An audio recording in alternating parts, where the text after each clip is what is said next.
Hey everybody, welcome back to Capes Cast Podcast. Jesus. I'm Jeremy. And I'm right. Um, we are not gonna start off with the news. I have something else that I want to start off with. Yeah. You said you had a surprise. Let's I hear it. got something sick to show you. Yeah. Um, so I did this thing. I was very sneaky. I didn't mention it, didn't say nothing to nobody. I left the state Oh, and I went to Texas. Texas. I went to Texas. So It was random. on the last Saturday. I'm just gonna start off by showing these. Oh, that's awesome. Okay. There was a signing Oh man. So for you saw Sean. Jeff Lemire? No, Nick Oh. Robles. Oh, that's still really cool and awesome. I'm sure you got some cool art. And yeah, he signed it, huh? Oh man. Not just signed it. And you gotta get Lemire's signature now. hmm That's awesome, man. Not just a signature. Oh, that is awesome. That is incredible. Very cool, right? Yeah. So there are two more parts to this surprise, though. Oh no. Yeah, it's not over yet. Okay. The second part is there is a second here for you, my friend, Oh, what?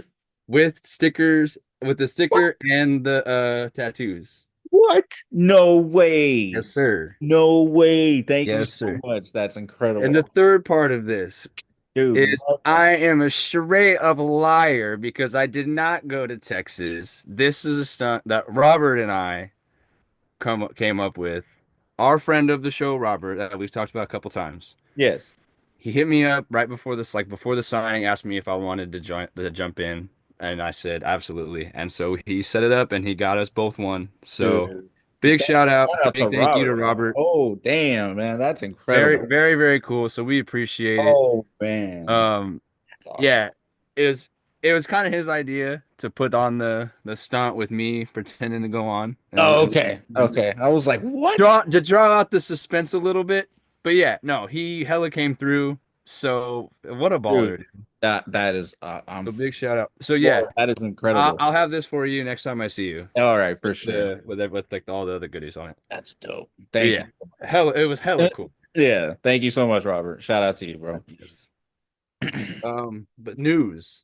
I guess now that the fun part is out of the way. Yeah. There's not a whole lot from what I've been able to gather this week. It's been kind of a low news week. Um, Jim Lee's Batman 158 topped the top 10 list, which of course we Did figured it. it might. I mean, I figured it would. Dude, I'm gonna okay, go on a rant about it later. I'm gonna go in a huge okay, rant about yeah. I'll go on a mini rant right now. They did not need to release a $15 giant size edition of that issue, bro. it. Is it like those like facsimile old like Yeah, 14.99 giant yes, but like it's thing? like, the like full like it's like just a blown up comic dimension. Like it's huge, dude. I saw them this week. They're disgusting. Yeah, okay. Yeah, why no. I yeah, I'm gonna go on a huge rant about that. I hate everything about this. Yeah. Um, the I won't go into it that much. But I guess the news is out that who the new Venom is. Right. It's, not Paul. Thank you. Okay. Well, we're safe there, I but would have just. I'm still not really happy with who it I is. mean, here's the thing. I don't hate it. I I don't hate I it don't like it. because like this dumbass that I am. I read every single issue, every tie-in for Venom War, and you know what? It was good. I don't care what anybody says. I liked it. It might be dog shit. I don't care. It was good. I had a great time reading it. It was fun. It was stupid sometimes, but one of the highlights of that event for me was the Lanzig and Kelly Venom War Spider-Man miniseries.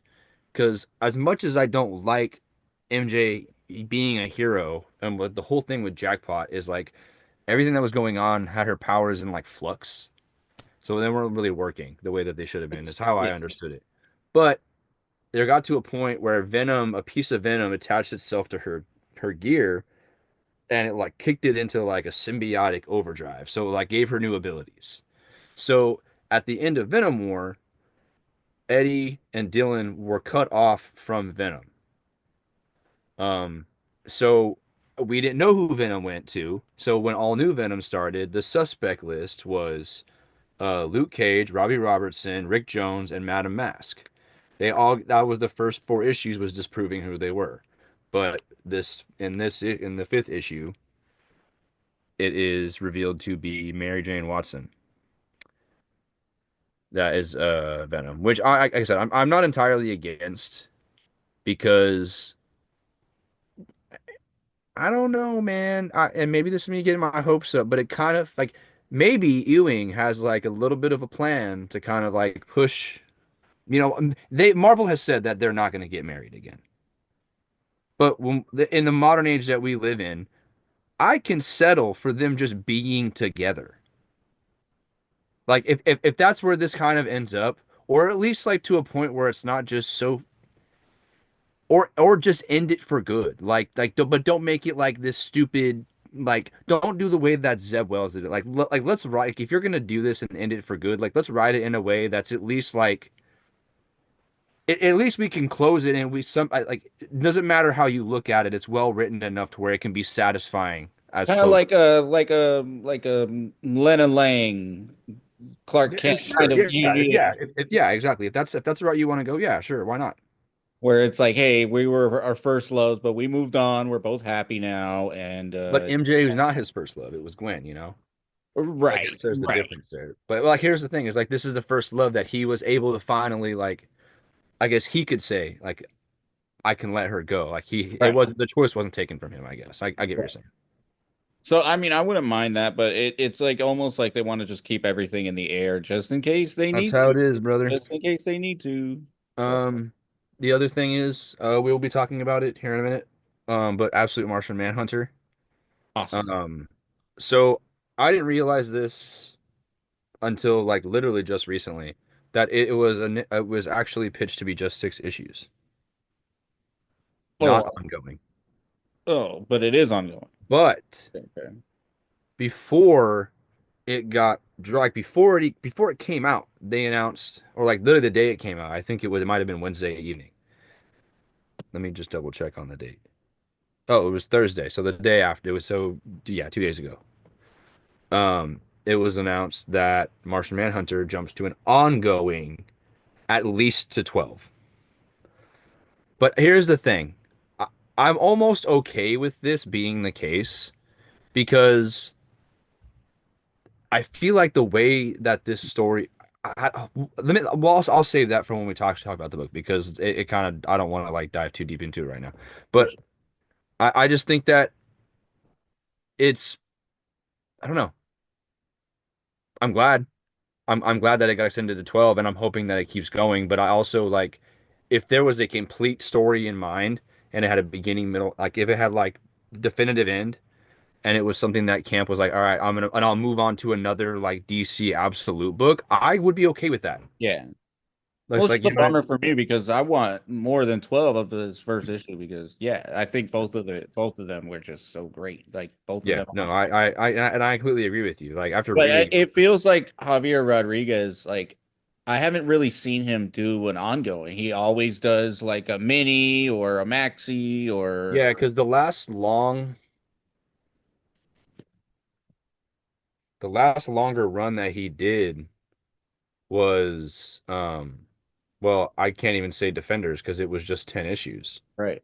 but it was broken up into two volumes, so Defenders and Defenders Beyond. But he did do Doctor Strange and the Sorcerer Supreme.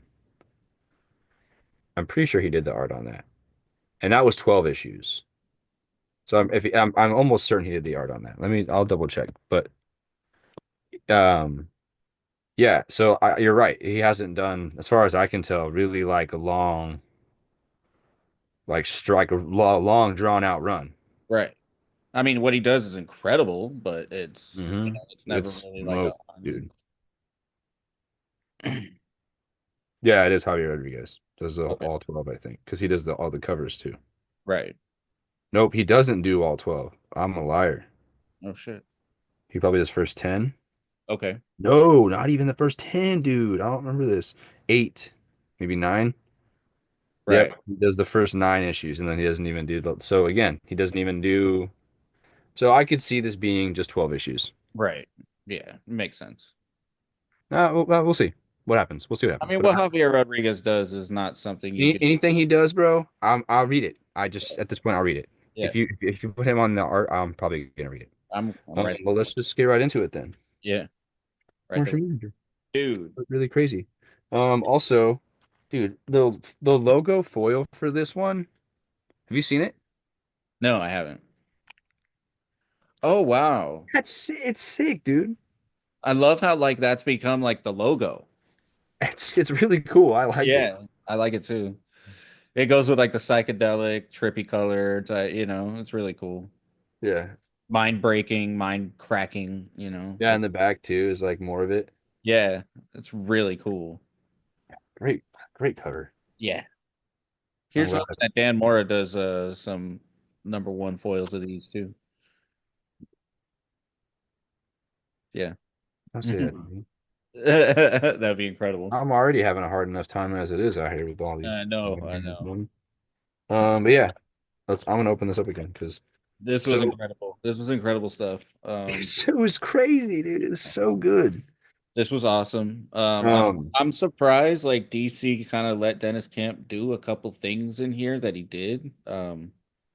It's very LSD druggy. There's a lot of smoke in this. He's yeah. constantly smoking the Well, entire thing. yeah, he's constantly just lighting a cigarette up. Um, So like, so okay, I'll ask questions after we talk about it a little bit, but so pretty much what happens is we find out that John Jones more or less was at a gas station. Somebody came in and blew it up. for the coffee shop A I saw. coffee shop. That's right. It was a coffee shop. And then he basically, it's implied that his head was broken and blah blah blah, but we're finding out now that he was part of, Somehow he survived. Yeah. yeah, how he survived it. And he's not hurt.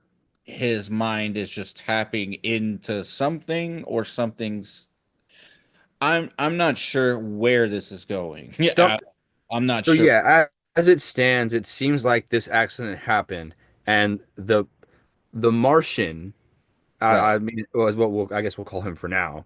right, Um, saved him is kind of what it seems like, right, and everybody's just astounded at the fact that like he's alive and he's able to like walk, talk, do normal things because by all intents and purposes, he should be right. messed up.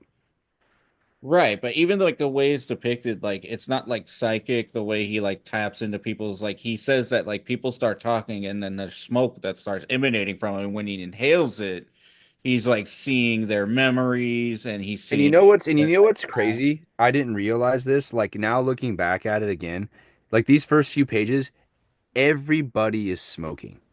Yeah, They walk out of the hospital. everyone. Everybody has a cigarette. Yeah. Like except for the guy literally sitting down has the mask on. But then one thing they take another step further, you have a little girl, she's not smoking, she's blowing her inhaler. Yes. The only one who's not smoking is his wife. Correct. And like I really like how it's like that like classic like desert dunes with the sun like style lighter, but it's Yeah, the trippy Martian Manhunter colors. exactly. Like the uses of the colors in this book are crazy, Yeah, it's really good. really cool.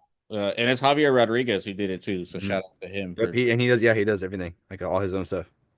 which is really great. Like you could feel he put a lot into this. And like I said, I'm really shocked because there's so much smoke here and there's so much like to psychedelics to to tripping to what I mean? Like it's a very I'm surprised like they let Dennis Camp just kind of go Right. crazy with it. And one thing is cool to point out is like he's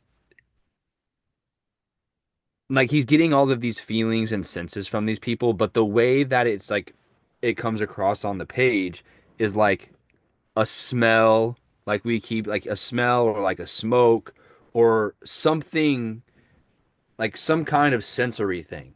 well, yeah, he's also having synesthesia, and synesthesia is Right. more or less when two senses cross, and he says basically it smells green. But how could something smell like, you know what I mean? Like, or it tastes green, Yeah. something like that. He says something like that. But he's basically like, how could something like that, happen? Like it's basically he's tripping. Yeah. But I remember getting to this page and being like, oh my Yeah. God. I just like how this like it's like this progression Yeah, of things yeah, as the story like on like as he's kind of like because he's told by his boss like he's like I'm okay, I can go back to work, I have all these cases I need to get done, and he's like his boss is like fine, like you can get back to work but you're not investigating the coffee shop, you were like basically a victim in it, and you're like a witness, you're not an investigator, but he just disregards it and does it anyway. right, And he comes, like he's kind of reminiscing. He like remembers the accident. He's looking at like the destruction of the coffee shop, and then he gets back home. right. And it's like the little things of dialogue like that really like make this like that really elevate it. Like it's things like I drive by my house 3 times, not recognize it. We've lived here for almost a year. Right. Like, and to me, they like these two pieces of dialogue indicate that he's probably had no problem finding his home, but it's because what I'm like it's the way it's really written well Yeah. in that way. Like it's just the subtle stuff that But it's even like, I think it is smoke because it's like he like inhales it and he starts coughing, like while he's yeah. like revisiting people. So it's like weird, like trippy. Hmm. I don't really understand, yet. And I think that's the point, but it's just like super trippy. So I think I kind of know where that's headed, but the scene with his son, Yes. I love it, dude. Yeah. He's like he does the clay, and then he does like, oh, where am I? Where's Daddy? And it's just like the Marshman, and I was like, So yes, you're right. does that mean like his son did that, or is that how he's seeing himself in the clay? Like his See, son, I don't know. See, because like I'm not sure. I'm not sure. yeah. I'm not sure yet. I'm interested to see if this is all a figment of his imagination. Like if there never really was a Martian man, like there's never really the alien here. See, I've always thought that like maybe he came to Earth and put like mental blocks to make him forget that he was ever a Martian so he could like assimilate as a human. And now it's Oh, baked. like he's actually the Martian, but he's like unlike it, like those because of the accident, those mental blocks are dropping. Yeah. I like that too. Yeah. Because okay, that makes more sense because there have been talks about them introducing a white Martian in the next several issues. Right. So if he really, God, I think that's really cool. Man, that would be cool. Right. Because Like what? Oh man, that would be cool. that's So it's tight. like now he's tripping because like his Martian because he even says like what's happening. He's like my Mar and it says Martian vision. Like your Martian vision's turning on. Hmm. So it's like, what if like, these mental blocks basically are breaking because it's like, Yeah, in that dire moment, like the real him saved himself in that dire moment. yeah, And yes, that's that like could be. Well, that's like the yeah, and there's like imagery here too. Like when he's going back to like investigate after the explosion, like yeah, he sees like the wreckage and like the shape of the chair and the desk kind of looks like the Martian yeah, Manhunter's face. right. So like there's all this like really, really strong imagery here. Yeah, But then it's like he's next to his wife, he's smoking, and she's lying awake like wide-eyed. yeah. Like almost like she Well, kind they of talk about like they having relationship problems anyway, that she feels like distant from him, and yeah, even then, like more or less after the accident happens, like his job's like, hey, take some time off. He's like, I don't really want to. I'm fine. Like, I don't right, want to take some time off. And then his wife is mad at him for that, more or less, because she wants him to take a vacation. right.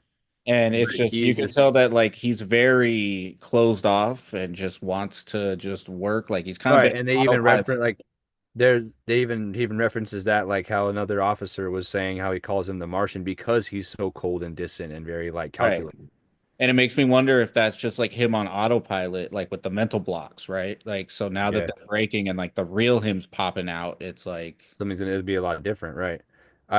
And then yeah, it's like he's obviously he's worried because he's going to the doctor and he's like following up with the killer or like, the arsonist mother and like all of these things. But then that's when things start to really like take a nosedive for yeah, him because he starts to see like her smoking out of her ears, right. But you then when know? he goes outside, he sees it from everybody. Right. And then he like starts to inhale it. Yeah, And here I think that this is their use of Martian Manhunter's telepathy right. and like being able to feel their emotions. I don't, you know what I mean? Rather than him being like, I can focus and read your mind and do all that stuff. Like it's very like psychedelic and on purpose. Yeah, like he could It's tap like into the energies in the yeah, like people he's just around like him. literally breathing them in, Yeah, like able to like use his senses to feel their feelings and their thoughts right, and their memories. And it becomes even more obvious, I think, once you start seeing like all of these things sprouting up, and they're all just like just flowing into him. right. And then yeah, this fucking page is just crazy, dude. Yeah, dude, that is like a, It's a just straight up nuts. acid trip, straight up acid trip type. Yeah, yeah. It's amazing. And then It's it's just amazing. like literally just trip after trip. Yeah, you could tell Javier Rodriguez just had a blast doing this. Like you So could then, tell. yeah, you've got like this final page. Oh yeah, that's incredible. Yeah. And if you guys this is worth the purchase alone, I think is this final page. You know what they do here is so cool. Yeah. Yeah. It's awesome, dude. It's so cool. Yeah, good stuff, dude. Yeah. I hope we get something like that every issue. Oh, dude, that would be sick. Yeah, I hope we get something like that every Yeah, issue. Martian Manhunter, Absolute Martian Manhunter, another like Another, I mean, great start, man. And dude, like yeah, to get to get these books like cranked out as fast as they're getting them pumped is crazy, man. Because next week is Green Lantern. I know, dude. And I'm sure it's gonna be six So for six. excited, It's gonna dude. be 6 for 6, dude. I can't wait. It's gonna Have you seen the preview pages for Green Lantern? I have, yeah. I Oh, mean, the art is something different, especially for Al Ewing to be it's doing. very like anime Yeah. inspired, I But think. I already know, I trust Al Ewing that I'm gonna be having fun this Oh, whole. it's gonna be sick, dude. I'm Yeah, already confident it's gonna be cool. I'm stoked. Um, Actually, I want to talk about Absolute Wonder Woman since we're on Absolute. This issue was incredible, bro. oh my God, dude, yes. This was like a Thor issue. I think This yes, dude. it felt like a fucking Thor issue, dude. It It was was so awesome. it was so This incredible, might be man. my favorite issue of the run so far. Like Yes, yep, 100%. Like no doubt about it. Um, oh, so cool, dude. Incredible. And this artist, like I'm not saying anything Hayden Sherman's incredible, but this Yeah, artist no, really no, no. hit it. Like they nailed it. Like this Yes, artist. dude. Yes. Okay, so it's funny that you say Thor because this same artist, Mateus D. Iluis, I think is their name. Uh, They did art for one of the two, I think, of the Jane Foster miniseries oh, really? when the Yeah, Valkyrie books that were coming out. that's They dope. also did a book with um they also did a book with Kelly Thompson over at Image, The Cull. Okay, And yeah, it's yeah. like a kind of like an alternate dimension, alien-esque kind of thing. But their art, dude, great. Dude, Phenomenal. this was like But this was like Thor, like Marvel Thor meets God of War. Like, yes, dude. like it's like this felt So very God of War I like. because I can't help myself.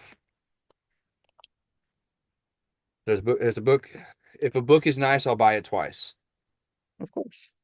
You know what I mean? Because already this cover is good, dude. Yeah, But I couldn't pass up this cover. man. The Jenny Prison one, dude, is so Of good. course. And I think she does. it gets even worse because did I show you the C2E2 spoil one? I think I did, right? Yeah, yeah, I think last week I may have been talking about it. yeah, Yeah, I I gotta get it. yeah. I gotta get it. I'm so bad, dude. It's not good.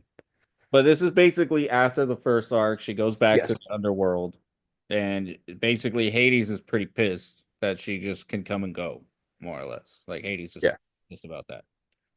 You Yeah, know, because she's not supposed to be able to leave, but right? But she loopholes. saves humans and humanity, and so she's got to leave. And more or less, like there's a pretty cool moment where like he's like, yeah, we checked her for all of her weapons, and like he's like, everything she's wearing is a weapon, like like everything. So she basically has to like strip down to just like cloth. Yeah. And then like he even is like, your bag. Like, Yeah, come on. yeah. And, like, all And these we see weapons that she that has come three out. lassos. It's not just one; she has three. Yeah. The Nemesis lasso. Yeah. Hmm. And it's cool. It's very cool to see like it almost has a reflection of like the 12 labors of Hercules. Yeah, Like she does all these things to like acquire these, rewards or weapons or what have you, or material to make weapons, right, kind of, and it's all of these really like almost insurmountable tasks, similar to Hercules. right. Um, so then like he's like curious about the lasso, so you know, he asks like, how was it made? Right. And she's like, well, let me tell your fiery ass. Right. And And we so did that before she goes to freaking Mount Prometheus. Prometheus. Yes. So like very I off dude like and I saw this page on Instagram like a few days ago. And I was like, yo, like, and as soon as I saw it, I was like, I said Yeah. this is about to be a great issue. Yeah. Like, yeah, Oh yeah. no, for sure. Oh yeah. So it's cool, like and I like how prevalent the use of magic is in this book. Like I feel like especially since coming out of like 2018, 2019, 2020, when Diana was like leading the Justice League Dark and she was very heavily Right. involved in magic. And I really like that era for Diana. And it's kind of sucks that she's not more of a magic user on the regular. So to finally get this Yeah. version of her that is, and it's really embodying like what it means to be a witch. It's really cool, man. I really Yeah. like it. So Yeah. then she like fumes the axe with her blood and makes a like basically like a blood offering to Themis and Fair Dike. Is that how you say her name? Yeah. It's something like that. Yeah, my blood spilled in your honor. And then so like she empowers it to break the chain, like Prometheus's chains. I mean, obviously, he'll be re-chained up at some point by Zeus. Right. But she even she apologizes like I'm sorry I couldn't make it permanent, but hey, I'm a little bit of a break, must be welcome. Right. And he like they just have kind of a quick conversation. She offers him water while also like telling the bird like, hey, he's off limits from now on. Tell your girls that to back off. Right. So they stop picking the flesh off of Yeah, him. exactly. So it's So then she's like, she says like, hey, like she even admits to him like I didn't come here for unselfish reasons. Like there's something that I need. right. And so she asks, and he even offers like more than just what she was asking for, and he offers the tip of his finger, which is like his flesh. Right. And Just wanted his blood. So yeah, so like what that means, I'm not entirely sure yet. You know? has something to do with that axe though. So Yeah, I mean, and definitely, well, the lasso for one, because it's probably made from his blood, and I would assume because this is the story that she's telling Hades of how it was made. So if it's not just his blood and his like does his flesh have different magical properties than right. his blood does, like, or is it strengthened by each other? Like those are things that I'm interested in, I guess. And we see that this is how she got Pegasus. Yeah, that too, exactly. Casey, he even like says like one last gift. And Right. at this point he's kind of like balling out against the gods because she's like, "Man, you're about to get like noticed again. Like, what are you Right. doing?" And he's like, "I don't care. Like, they need to get their heads cracked anyway." Right. Like he's kind of over them as it is. And it's already feeling like, Zeus and her are like having a very Kratos and Zeus Do type. you think this kind of like Zeus is going to be like the end game for this Oh yeah. book? I think so because she's already. He said And that like she's could been you sending people imagine to go like a kill her. legit God of War style, like kind of like a boss rush, Yeah. like final arc? It's just her kicking ass, dude. Oh, And we already know Zeus's wife hates that like Zeus's yes. children exists, and like Yep. so it's like it feels like it just kind of writes itself like Kratos at this Hmm. point, where it's just gonna work, and but I feel like it's gonna be way more of like a um way more of a dynamic of like the strong femininity versus the masculine, which we didn't get with Kratos really. Like we're gonna Yeah. get that, you know, Right. and I'm sure they're gonna have a talk about, or a message about, just female empowerment, which is what Wonder Woman's all about. Submit, breaking submission, breaking, Hey, man. you know. So, but it's really cool, She, after she gets uh, paid this. absolutely, absolutely Wonder Woman, dude. And feel as empowered as you want. Oh Yeah. God, And even dude, it felt so like God of War and Thor, even like where it says before, where she goes to the last basilisk. dude. Yes, and then Dude. again, this is kind of like carries more into the 12 laborers thing. Like Yeah. if we see another one, and it's like, and it's just like I like how these are like kind of like just flexes we're getting to see Yeah. because like it's just like oh, well, and like even Hades is kind of like a little bit in disbelief by this story because she claims that she both used magic to blind and like get rid of her sense of smell Right. because she had all these other magical tools, you know, in her, in her arsenal Hmm. to use against him and outsmart it. Right. And so, Hades is like, well, you guys must have obviously used all of the blood and the venom and the bones and like everything else, Yeah. and he's like, yeah, of course, because we wouldn't let go to waste. Right. She's been That's like hella sassy to him like the whole issue. and he keeps saying it. He's like that tongue. It's just like your mother's. Your tongue. Yes. It's Yeah, just like and your then mother. it's like it's very cool because he's almost like um after he asks like you harvested all of it, and she's like naturally a good witch, a witch never lets anything go to waste, a mark of both respect and conservation. He's like, ah, yes, I'm sure the basilisk appreciated your conservation. Right. He said, it's less about the basilisk and more about the wider world, I find. And then he's like, well, I find all this has been very educational, if theoretical. And she says, theoretical? You think I did not do these things? He said, not at all. But let us see how you feel about conservation when applied more to you, more personally to you. Right. And then the next page is he's got Cersei up in chains. Which we know Diana's about to flip. Hell But yeah. I really like this little backup, this 2-page backup too, dude. I thought Yeah, that was great man. with My Dustin Nguyen. guy. Dustin My Nguyen. guy, Dustin Nguyen, dude. Yeah, dude. And I really hope Little Diana. this is something I hope we get every issue too. I hope we Yeah, get. I think he's doing a handful of these. I think for this issue and then maybe next. I think he might do him for a couple issues. I like seeing how Cersei raised. I want to see more of that. How Cersei was Yes. raising Diana. And when he did Little Gotham back in the Yeah, I day. love Little Gotham, dude. I Yeah. love Little Gotham. And so like if it's on brand with that, like come on. Yeah, and This it's just seeing like how like tender moments yes. of Cersei raising her, and it's just great. Dustin Nguyen always nails the One of assignment. my favorites, bro. Before we jump into some Marvel stuff really fast, Yeah. um, this book is not good, but this cover is immaculate, man. David Talaski. Oh, that is awesome. So incredible. If like this book is not good, I'm Yeah. saying, man, I'm glad that I don't have to read it anymore Right.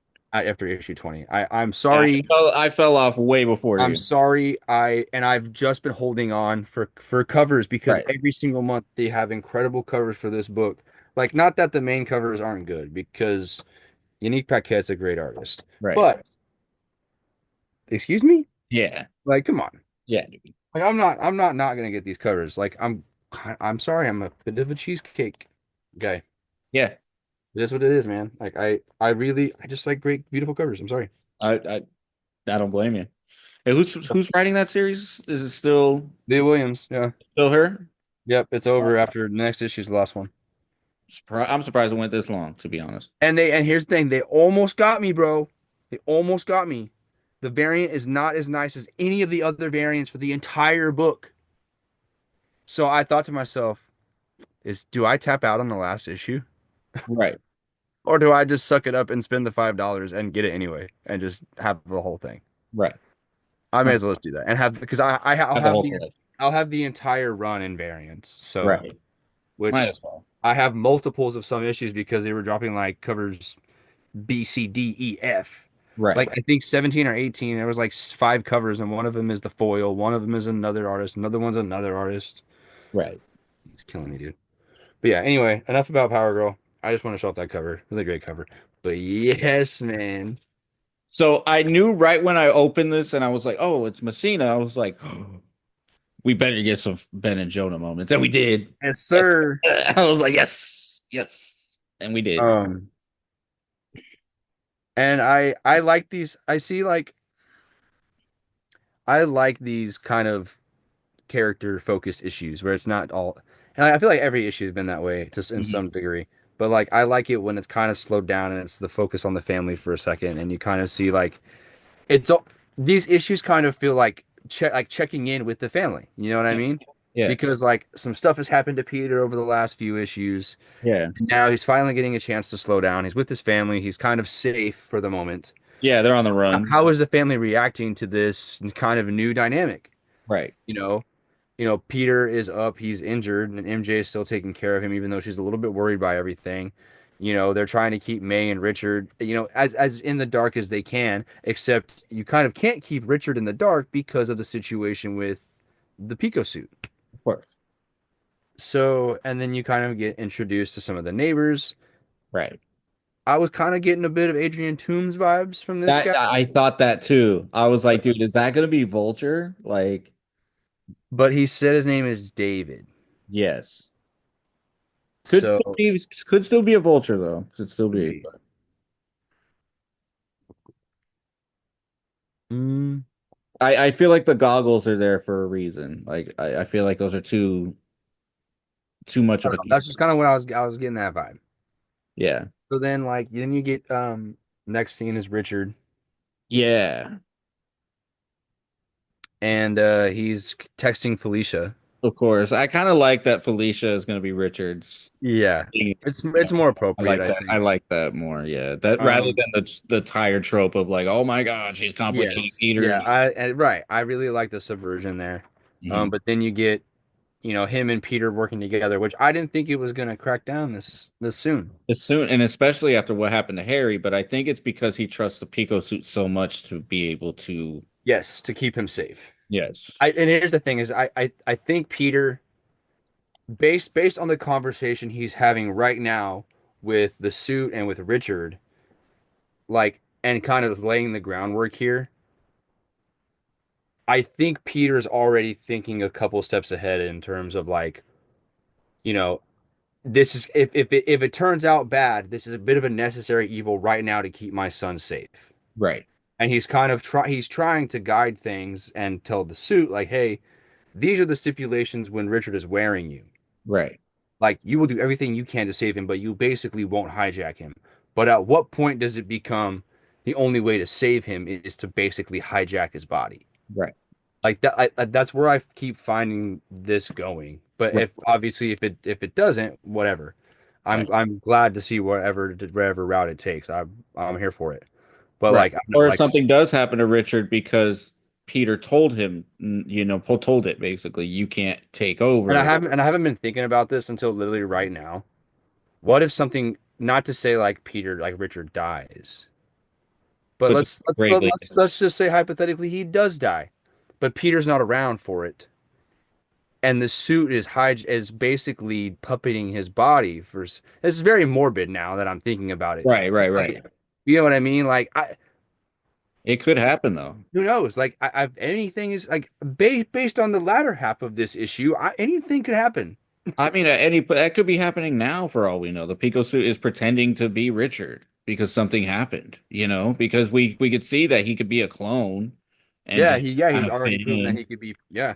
Like, yeah, who knows? If, For all yeah, we know, like that's already happened. I mean, with Hickman, we never know, but like for all we know, like the Pico suit can just, be anybody more or yeah. less. I mean, and I didn't even think about that either. So now you're just making it worse. Yeah, yeah, yeah. Okay, But let's get. really cool. I really enjoy their dynamic here. It's really cool. Like it didn't go the route I thought it would. I like seeing Yeah. them having like the father son moments together as Yes, and I Spider-Man. liked how it was just like literally just self-contained. This is like the mid, like the villain of the. It was literally a villain of the week. Yeah, sort of, because this guy wasn't really a Yeah, villain at the end of it. yeah, But because it's still like Flint Marco from as yeah, far as I can tell, and yeah. it's kind of taking the inspiration from the Raimi, like from Spider-Man 3. Also, Messina's art in this is really good. I'm telling you, man, Yeah, like he such a great fill-in for yeah. Chichetto. I feel like this works so well to be, it feels so consistent with Chichetto, you You know know. what's crazy is like if you were to put him on like Amazing Spider-Man, this is good art, dude. This is great art, yeah. I think it's really it's really good. I like And it. it helps to have the same colorist, to kind Yeah, of Matthew keep Wilson consistent. just Yeah, just kills it, dude. yeah. I Because Peter just wish looks he was so back on great. Thor. Like Peter's like outfit just looks so great in this. The colors, the Yeah. everything, the way it looks. I just And I really like how the blue is not just blue, it has like a black, like a really strong yeah, tones, yeah. I love especially from further away. yeah. And Um, I love like the Sandman was like, like it more or less was like, hey, like it showed that like Peter isn't going through the dumb teenager thing of like, oh my gosh, I have to fail until I figure it out and figure it out. It's like, okay, like I'm mature enough to figure out what to do here with what I'm right, like he's trying as many of the options as he can, but yeah, it's also like he has the added benefit of his son being there as with so like to support him, right. like And the AI and advice. the Picotech, right? Because Right, like and even like um kind of like Richard in the suit like bouncing off each other and he's all like, well, we can, like can we turn it off? And the suit's like, we could try. Like we'll give it a shot.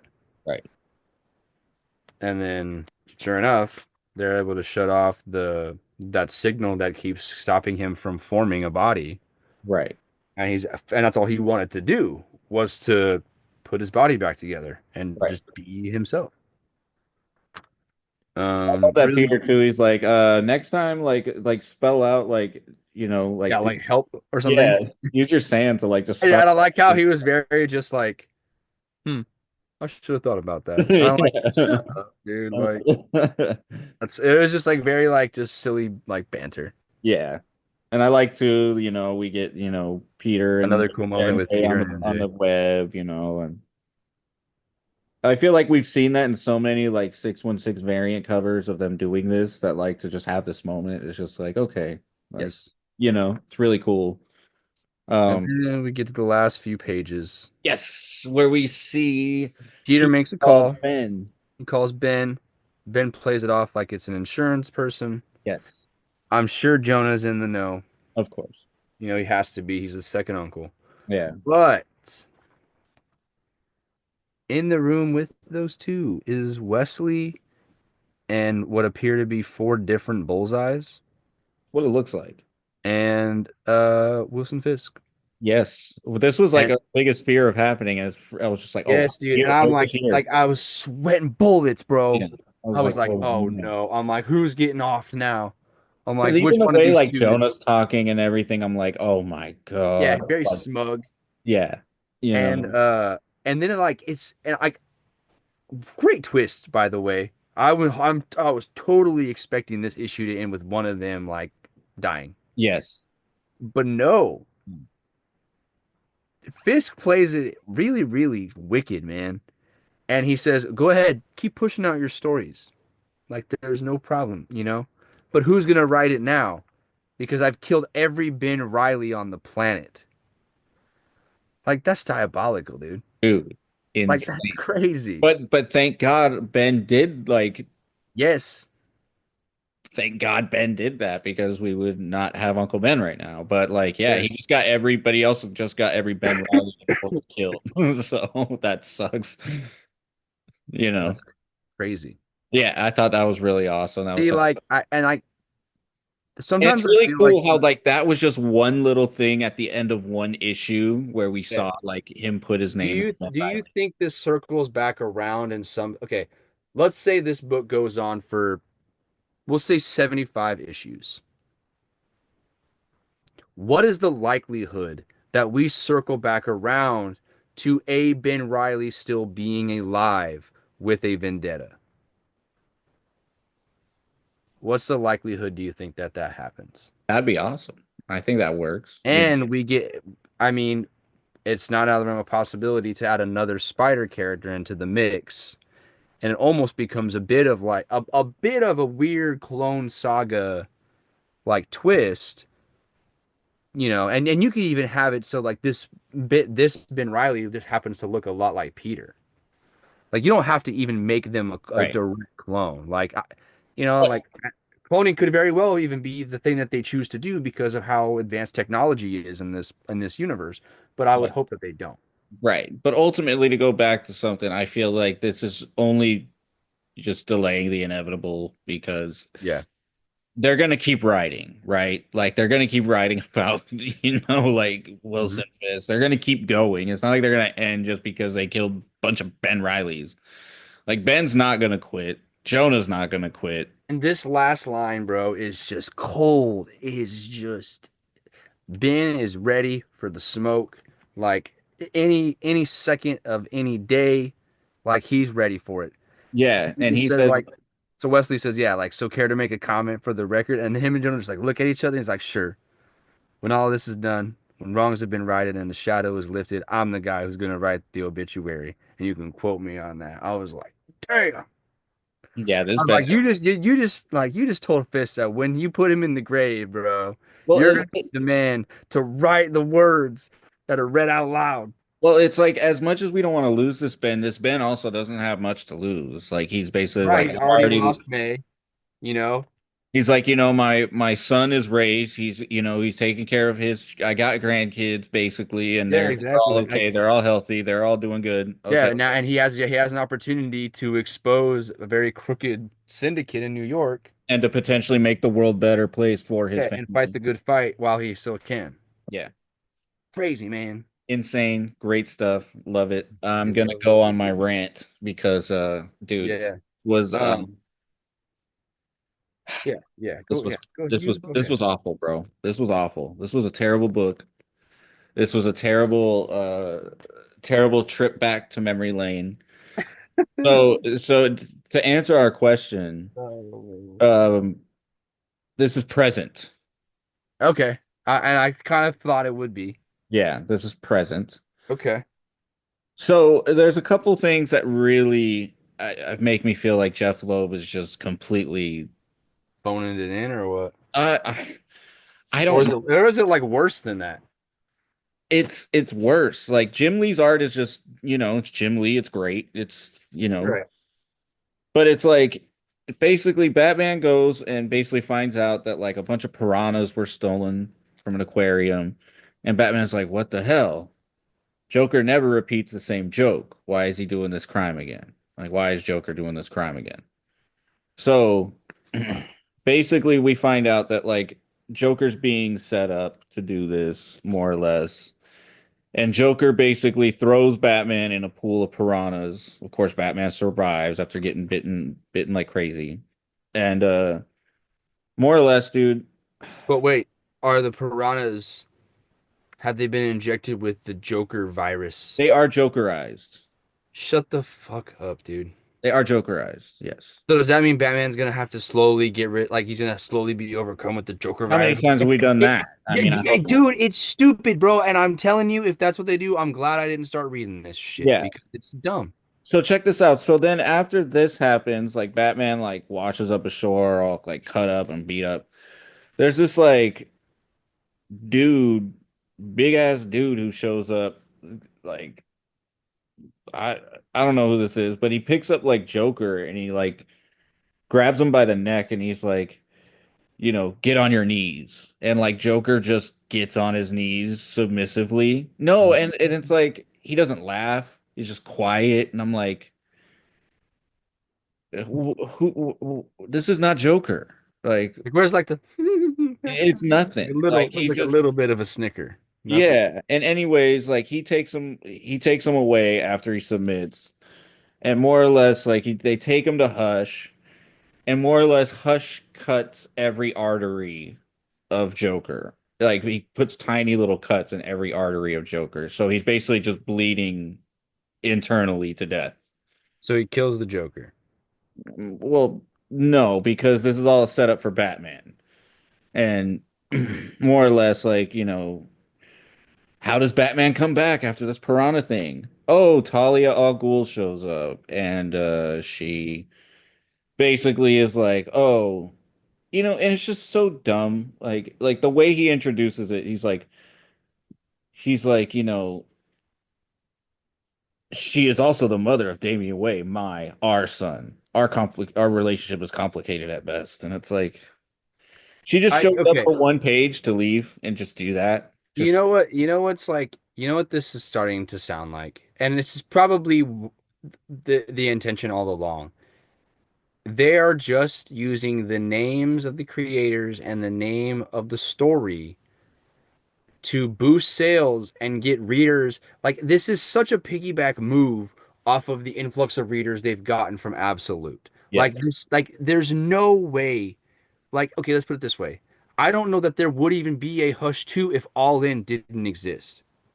right. If this whole new initiative and Absolute and all of the stuff that's happening was not a thing, I do not think Hush 2 would exist. I 100% think it is just a marketing move.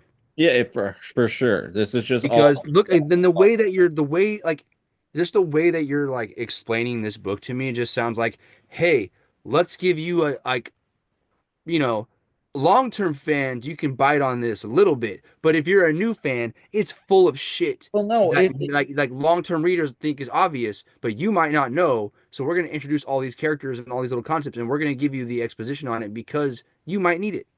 right. And it's even more gross because he's also doing this and failing with it with the last Halloween or whatever. Oh, dude.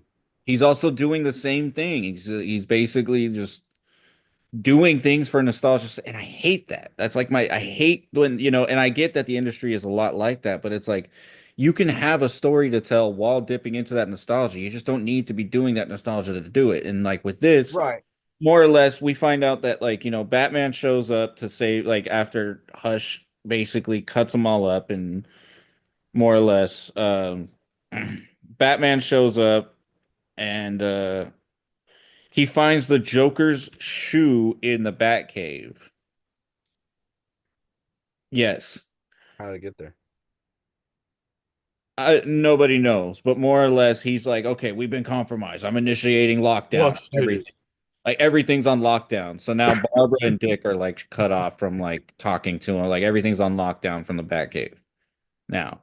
So that's how we get rid of that. Like that, I guess. Okay. My next question is which of the Robins is not present? They're all in this, they say. Like Do you Damien's see in them? Do this. you see them all like on the page? No, we just see Barbara and Dick. We don't really see anybody else. Because all of the and I don't know how much of Hush's design you see in this book, It's but the his same outfit thing. kind of looks like a Robin fit, no? No, he's just Hush usually just rocks the But I bandage. mean like his suit, like this part, like all of the covers and stuff, from what I can tell, it has a very like He it has usually like an just rocking H, a trench coat, no? but like underneath it.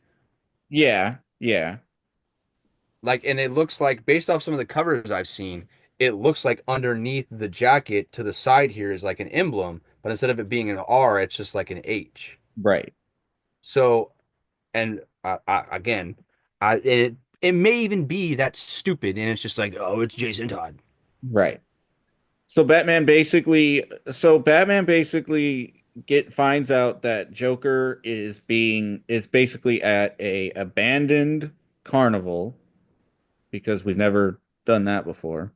And basically Batman goes in and more or less like Joker's like all like crucified up on this thing and he's all cut up and he's like and it this was such like a eye roll moment, you know.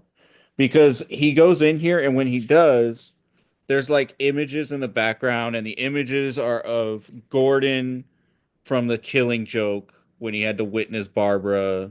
With yeah, you see it all over the screens, like Why? basically showing Batman how much of a failure he is because it shows like Good. Gordon is showing Good. Gordon all tied up from the Killing All, Joke. all of like the worst things that Joker's done to him in And it's Gotham. showing Barbara all laid out, and it's showing Jason Todd beaten with the crowbar all over, like, with screens all behind Joker and stuff. And, like, so, and Batman, this is like Batman's monologue, and it's just like, it really, because Batman has no clue this is Hush, but the way he deduces it is so, like, he basically says this was never about the Joker. He was only the pawn. Poisoning the reservoir dated our first encounter. How long I have tolerated his existence, the pain he has inflicted on not just me, but the ones I care for. Finally, he lies here dying. Only one man could or would do this. One man with the knowledge of who I am and what I believe in, who has the skills to execute what he sees as a game. My childhood friend and world-renowned surgeon, Magog. Tommy Elliott. And Oh shit. I'm like, you were more describing Riddler to me. I One I man thought with the I knowledge thought of I who thought I you were gonna am and say what I I believe thought you were in. gonna say Magog. It's like, what made you deduce that this is Tommy Elliott based off of like your 200 rogues gallery? Because you see Joker just tied up here and cut up. Like, why do you just deduce that it's Hush? Hey man, you got to move the plot along somehow. And he's like, Hush has returned, and that's how the issue ends. So you know how it should have ended is once he realized that it was him, that it was Hush. It should have been a final page of Hush being like, "Hush, Right. I'm back." Yes. It just to sell it even further how stupid this book is going to be. And that was like the first issue, and I'm like, what was that? How much did that book cost? 5.99. It was 4.99. Same shit, dude. It was really bad, and Did you get any variants? I did not. I I kind of had a feeling that this was going to be the way it was, so You I just was like, didn't want to I'm not support it buying. any more than you had to? Yeah, yeah, because I was supporting. I bought every variant for the chip run. I bought every like a variant. I Cover B, bought yeah. one Yeah, I variant remember. each for each issue. Yeah. But I was like, That once they that announced glow in the dark party, like the launch party one was kind of cool, but I'm like, I'm not paying more than like like 10, like I'm not paying for like when money. I heard that this was happening, I was like, no, I refuse. Yeah, no, Like, I will probably go back to buying one variant for Batman when Matt Fraction's back on it. there'll You probably be some really kick-ass variants for that first Yeah. issue. Yeah. And I mean, I got to keep going with the Jorge Jimenez run that I got going on. So I got to keep going with that. Real quick, Justice League Unlimited revealed, and I feel like they revealed some stuff that like is contradictory to other books. No, Time displaced. that could be it too. You're right. I 100% think that's it because look, one, Sinestro has his classic fit on. It's the purple. It's not Yellow Lantern. Two, um, we have the situation with now three Lexes occupying Yeah. the DCU because in Superman, you've got Lex, who's kind of getting his memories back, who's now in jail at the end of that issue, and Mercy, who turned heel and has been doing some crooked shit with Supercorp and built up a robot Lex Right. and Black Superman suit. Right.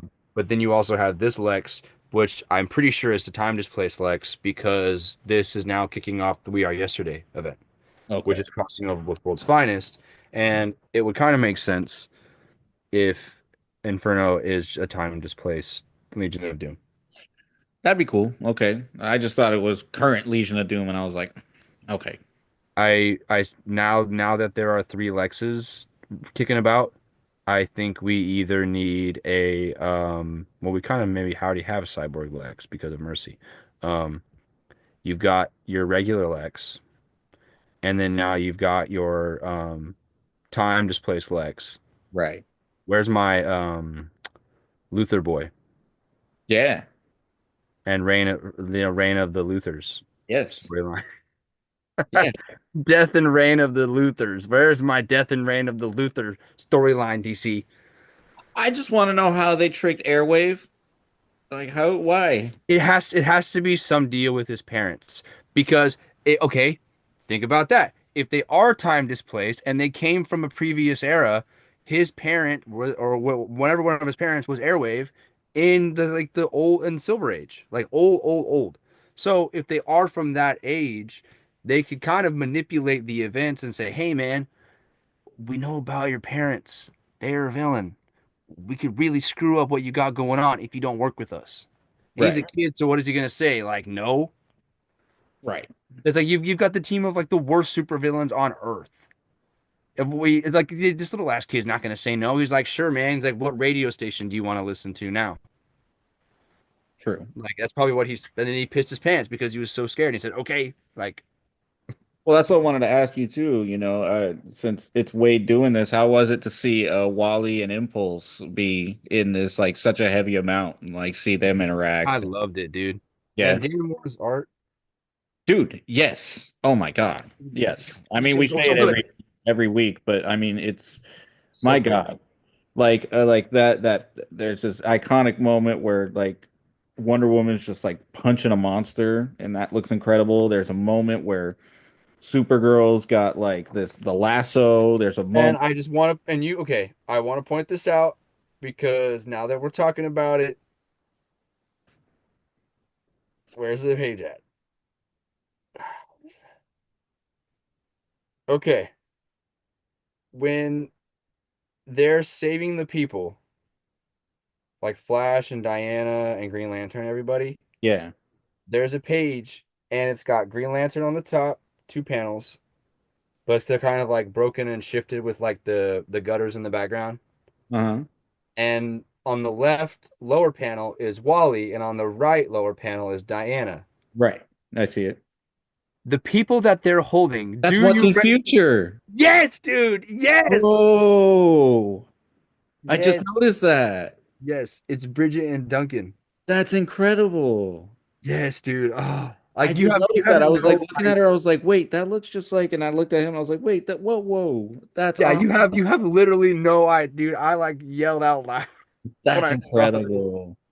Oh man. I was That's so so cool. excited, dude. I could not believe it. I was like, yes. And I love that image of Impulse with the red flag, Hmm. and waving the red flags. Yeah, good That guy stuff. smile. Oh, it was so like so it was so it like the only way that I can like it was like literally delightful to see them just show up. I was like, yes. Yeah. But since Dan Mora is a fan obviously of his own work and obviously referencing it, Camelot high fantasy arc, please, Mark Oh yeah. Wade, for the love of for the love of like the presence, bro. Yeah. Please let him run wild and let him like bring in some of those character designs into this. I need it to That'd be happen. insane. Yeah. Oh, it would be so sick, dude.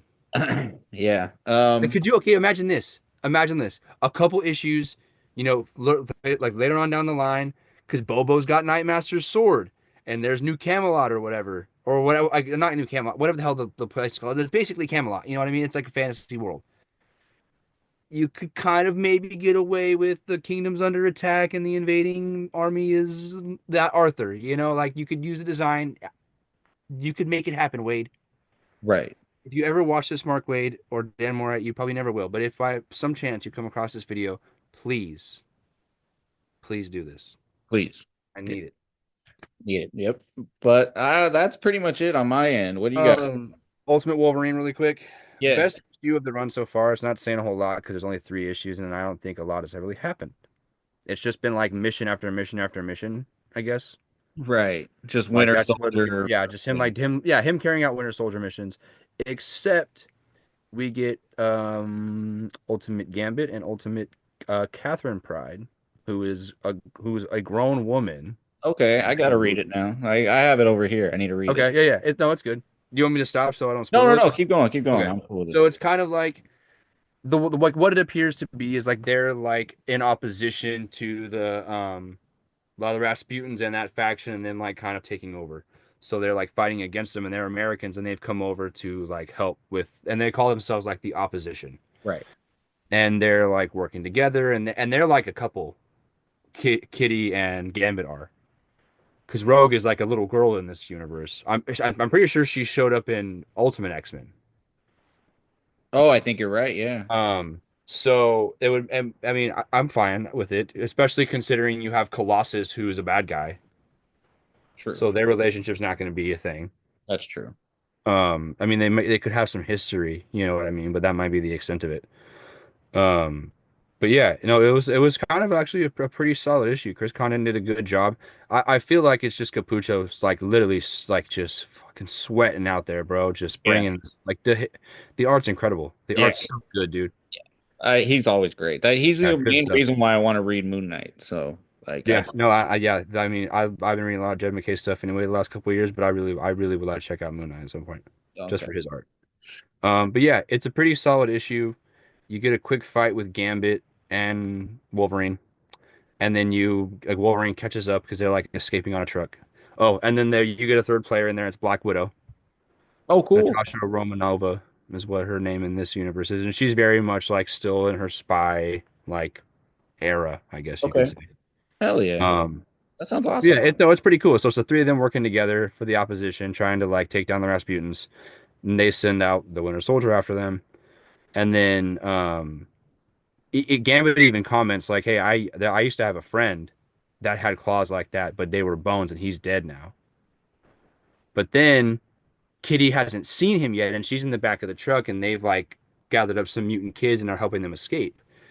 And then Logan catches up to the truck, and he opens up the back door, and she's like, "Oh, you can't have them." But then she immediately recognizes him, and she's like, "Logan," and he goes to stab through her, and if she obviously phases, it phases through her.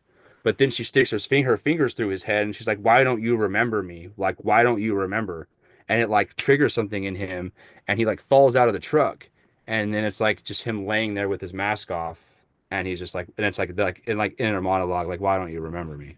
Well, it probably will be like a thing of like they're probably going to be as close as they were are. I'm really It's like hoping they that have that relationship, like yeah, Logan and Kitty, like they yeah, I see like well yeah, because there was the Wolverine and Kitty Pride book back in the day where they did a lot of stuff together. right, But I my hope would be because I didn't think that they were gonna start like kick off his like the memory stuff so soon. I would have expected them to ride this out a little bit longer and run with the Winter Soldier gimmick a little bit longer. right. Well, I'm kind of glad that they're not. No, me too, me Yeah, too. I'm glad that they kicked it off earlier because now I feel like they can make this the slow drip for the next like several issues, and you have him still going on missions, but now you also have the sub like it's really now they're like really intertwined, and every mission he goes on, he's discovering a little bit more of who he was. right, So, and I would like to see really like burn out a little bit over the course of several issues and not just like we get one issue and now all of a sudden he remembers who he is. Like right. draw it out a little bit. Let there be some inner conflict, I think. That's what my favorite part of the first issue was seeing Nightcrawler and Yes. and Mystique, and Right. it And bummed me like out what exactly happened to like them. so this really carries over into that because you see more familiar faces, you see what they're doing in this universe and you get that bit at the end where now he's starting to remember things a little bit because you when she sticks her fingers in his hand or in his head, the panel like the page is like it's just a splash page, and it's just like his memories fractured, and you see all these little snippets of his memories. So it's really cool. It looks really good, Yeah, and I think like this right here was the hook that I was looking for to keep me reading it because I kept reading associations like I just don't care. Like I'm just not really in it. But this issue was good. I'm kind of on board with it. yeah. I'm gonna keep going then. Yeah, Yeah, it was a really good issue. I was better than I was expecting. good, good. I can't read it now. Last thing I want to talk about The Seasons by Rick Remender and Okay. Paul Azuqueta, I think is how you say his name. Hmm. Um, it's only three issues in so far, but I've been reading damn near everything that Remender's been putting out under Giant Generator. Right. Um, But this one is about four sisters, the Season sisters, and I'm sure you can already guess what their names are. Okay. Spring, summer, autumn, Autumn. and fall, or autumn and Yeah. winter. It's Yeah. it's so obvious, and all of them have like their own little like niche. They're all their own little characters. They have their own personalities. Like you've got um Winter, who is like the very like depressed and emo, and like I'm the painter, and the Oh, world sucks, and I hate everybody. yeah. Like, and then you've got Autumn, who is like the studious one. She's the adventurer. She's out there like trying to discover what happened to their parents because they've like died or gone missing. It's not entirely clear yet.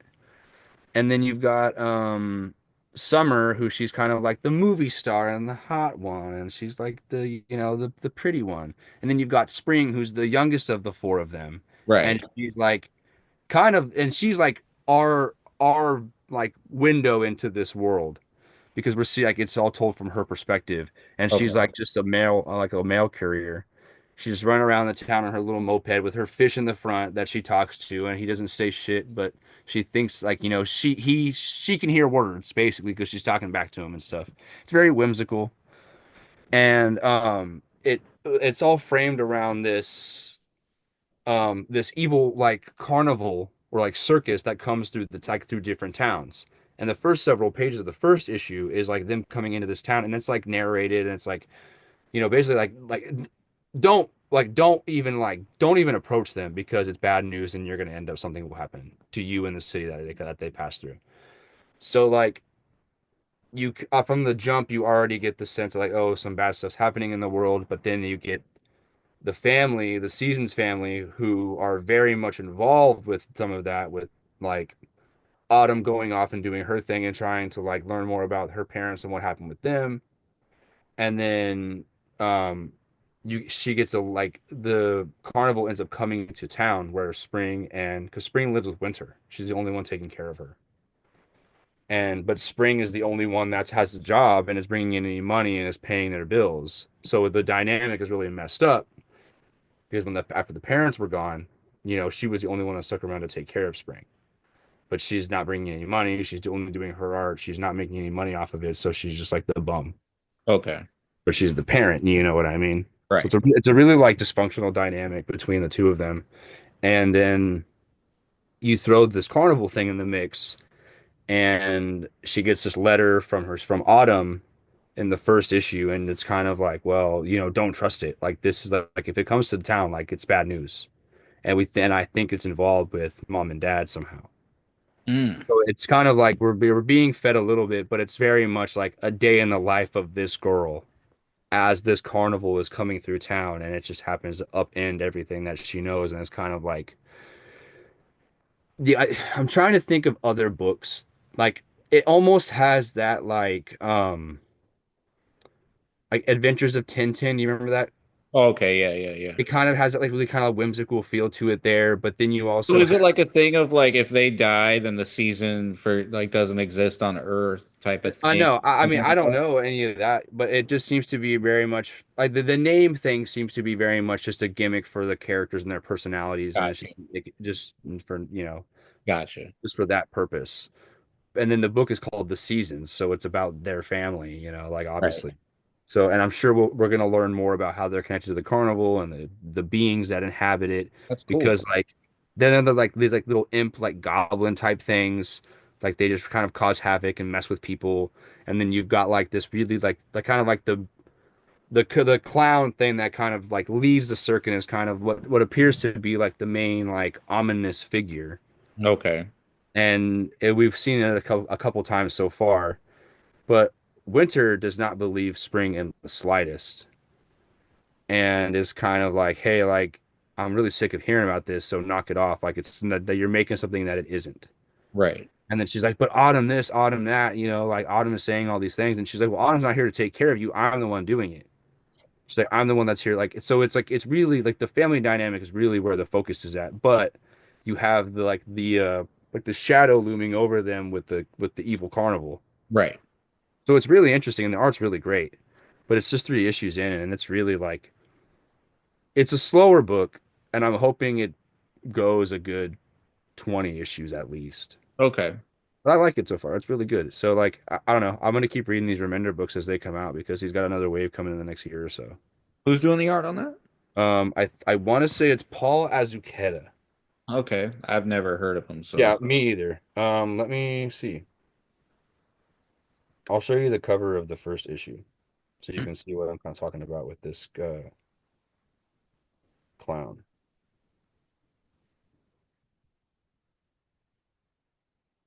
Paul Azuqueta, yeah. I think that's how you say okay. it.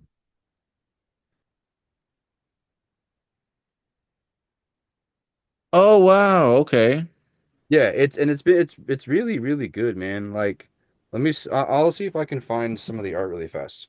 That's pretty cool. But yeah, I feel like I keep saying this, and it took me. I can't believe it took me this long to start even reading any of his stuff. But it's only been like in the last what 3 4 years, maybe I've even started reading any of his stuff. Mhm. But they're all like good. Yeah, Like I don't. Granted, like there are some that I would be like, well, if you're looking for like stuff that's easy to get into and stuff that's like I think short and fast and well written and it's going to be easy. Like there are things that I will not recommend right, because he has a few longer form series that are really really good, but they're also really complicated and complex. But they're so great. right. But like you have books like Seven to Eternity, which I think is a phenomenal book, but it ends so abruptly and it's just like stuff happens at the end. That sucks. And it sucks because I really feel like it could have gone, and it ends at 17. I feel like it could have gone to 20. That sucks. Like, I feel like that ending really, they really could have stretched it out and made it something more. It wasn't bad, but it just feels like it's not the ending that it deserved, I guess. Right. After having, like, dude, it's just like to kind of keep on that train with Remender, the book itself is just, there's so much world building in it, and it's just 17 issues. But then you've got the Sacrificers, which is in the same universe, and that's now at 15. And I thought it was ending, but Oh no, wow. it's starting a whole nother arc. It's just taking a break until the summer. So will we see some of those concepts or some of those characters show up later on if Sacrificers goes on longer? I don't know. That'd be pretty cool. I would hope so, but also I don't. I have no idea. But yeah, like there are books like that, or there's books like Low. It ranks low on the total on all of the Remender. Like if I had to do like a tier list of like Remender books, it'd be ranking pretty low. Right. It's not bad. It's just not one of my favorite books by him. It's a bit of a slog to get through about halfway, and it's just kind of meanders for a good 15 issues, I think. Yeah. But That's the how I art, felt about his Uncanny Avengers when he wrote that. I wasn't really. yeah, exactly. Like in his Marvel stuff, I'm not super familiar with because I don't, I'm X-Men is the biggest pocket of Marvel that I know them. I know the least about, I guess. Right. Right. So like his stuff with Marvel, I haven't read too much of. But his Uncanny Avengers, I remember reading that and it was fine. Like I didn't have any issues with it, but it was just like a book. Yeah.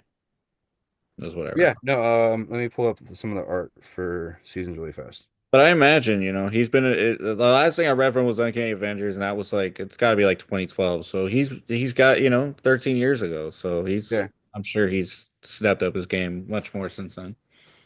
Yeah, and he's like full blown like creative, like creator stuff. Oh, that's awesome. Yeah, that's spring. Oh, it gives me like a Paper Girls kind of vibe a little bit. Like Kinda. yeah. But then you also have like here's the like Evil Carnival that comes rolling in. I like the colors a lot, dude. Yeah, they're really vibrant. Yeah, the colors are really cool. But then like you have here's like the page with the clown right here. Oh, so this is the clown, the ominous figure? Yeah, and it's like Okay. it's very Oh wow. Oh. like very like kind of like silly, but also it has this like kind of like eerie undertone. Yeah. Yeah, and it's like they're a complete wild card. Like we don't know anything about it right now. We just know that they like the reader knows and Autumn knows, and I'm assuming the parents know that some shit goes on with that carnival, but the rest of the universe, like the rest of this world has no idea other Right. than the people that have already went through it. And we see that in the first few pages of it, and they're like, avoid the carnival because some shit's gonna happen. Is basically the vibe you get. Right. But Okay, it's so and they're gonna like go. Yeah, and so like every issue, you're just kind of waiting for the other to see the other shoe drop for every town that they visit if we keep seeing it happen. Right. So I'm like, That's pretty cool. who's getting messed up today? Right. Kind of what I'm waiting for each issue now. That's pretty That's awesome. cool. I like it. It's a good book. Yeah.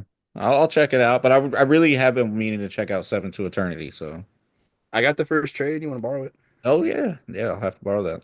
I maybe if I don't already have them, which I might. There might even be half of the series in single issues in the dollar bin Oh, cool. at Okay, the shop.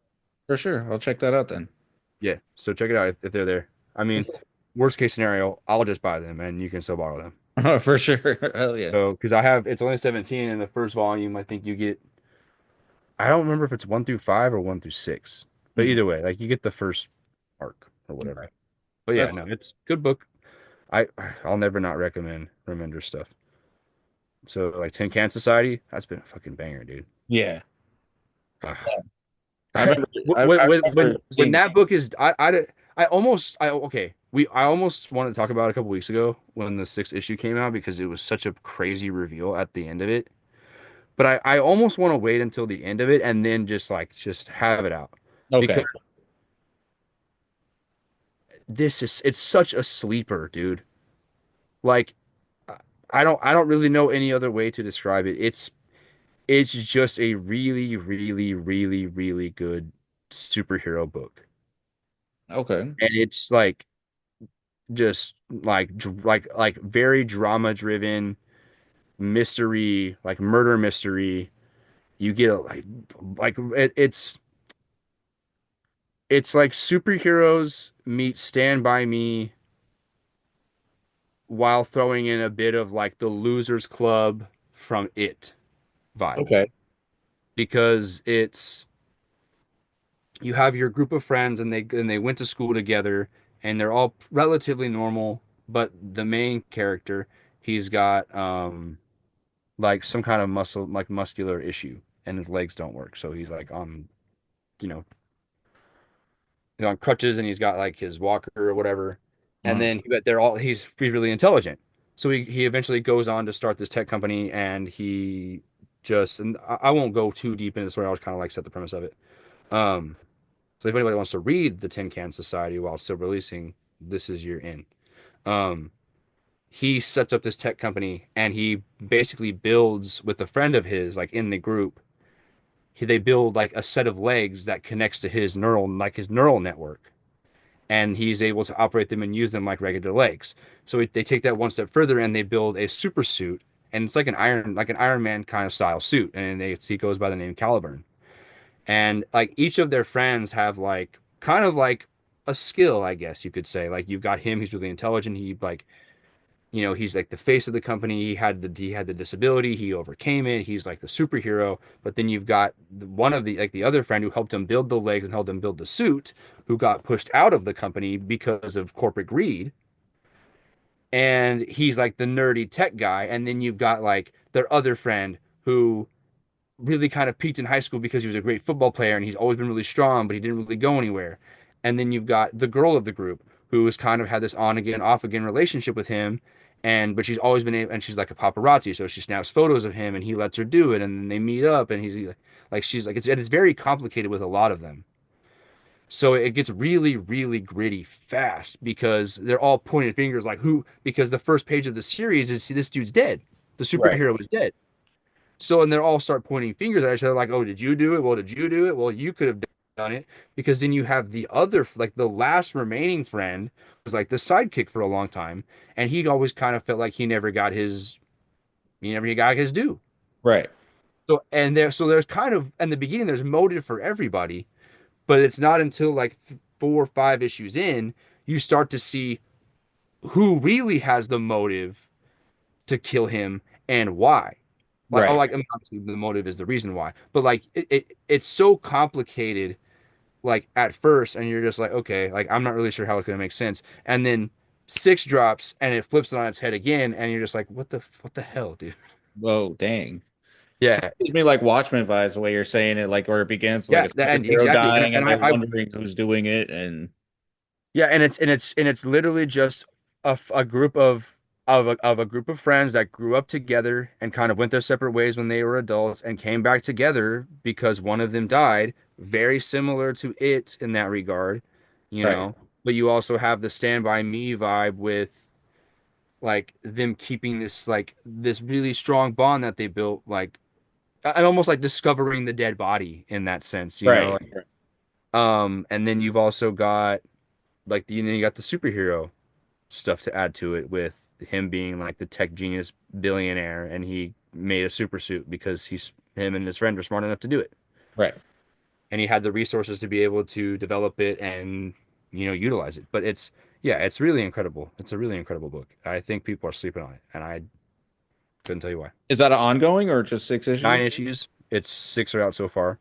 But maybe I've said this a couple times, and I just need to. I'll need to look it up and just double check to make sure. But Peter Warren, the guy who's writing the book, because like the story was kind of plotted by a Remender. Okay, They and then Peter Warren's been writing the dialogue and all that stuff, so they co-wrote it basically. okay, Um, I think he's either a journalist or he was like a movie or TV writer. okay, And you can really tell based on how it's written that that's like he came from a different industry because there's not a lot of books that are written like it. I don't like it's good, dude. okay. This it's just really great storytelling. I'll have to check that out. And the art is really phenomenal also. That's Francisco Mobili. I'm So, sure a dope hardcover will come out for it after, so yes, sir. Yes, sir, it will. I'll have to get But that. yeah, that's my recommendation again. And I'll never get tired of recommending indie stuff. Hey man, I'm I'm always here, here to learn more about it, you know. It's that's what just I'm here for, dude. It's my bread and butter, I think. yeah, yeah. Like I said, I love finding out what creators are doing, so, you know, Mhm. knowing more. All right, guys. But yeah, that's all we got for this week. I'll be delivering this to you in the next couple of days, man. Yes, yes, So please. big, Can't wait. I'm so one more stoked. big Thank you shout so out much. to Robert Thank again. you. Yes, that was awesome. So, That's incredible. man, didn't have to do that, but thank you, brother. We appreciate it. So much. Thank you. Peace out, dudes. Later on, guys. Stay safe out there.